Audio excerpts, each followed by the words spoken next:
হরে কৃষ্ণ, রাধে রাধে কৃষ্ণ ভক্ত বন্ধুরা, কেমন আছো তোমরা সবাই? আশা করছি তোমরা সবাই খুব খুব খুব ভালো আছো। তো আজকের যে এই ব্লগটা আমি দিচ্ছি, এটা হচ্ছে লাড্ডু গোপালের বেডরুম পার্ট 2।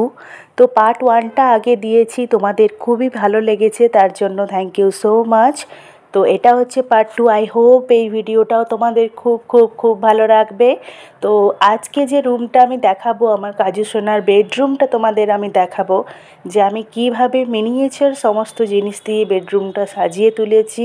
আর আমি ঘুরতে ভীষণই ভালোবাসি, তো আমি যেখানে যেখানে ঘুরতে গেছি গোপাল সোনাদের এই বেডরুম সাজানোর এক একটা জিনিস আমি এক একটা জায়গা থেকে কালেক্ট করেছি, চেষ্টা করেছি সাজানোর। জানি না তোমাদের কতটা কি ভালো লাগবে, তাও তোমাদের সাথে শেয়ার করছি। তো চলো দেরি না করে ভিডিওটা স্টার্ট করি। আই হোপ ভিডিওটা তোমাদের ভীষণ ভালো লাগবে। আর যে গোপাল ভক্ত বন্ধুরা পার্ট 1টা দেখোনি, তাদের জন্য আমি ডেসক্রিপশন বক্সে পার্ট 1-এর লিঙ্কটা অবশ্যই দিয়ে দেবো। হরে কৃষ্ণা, হরি বল।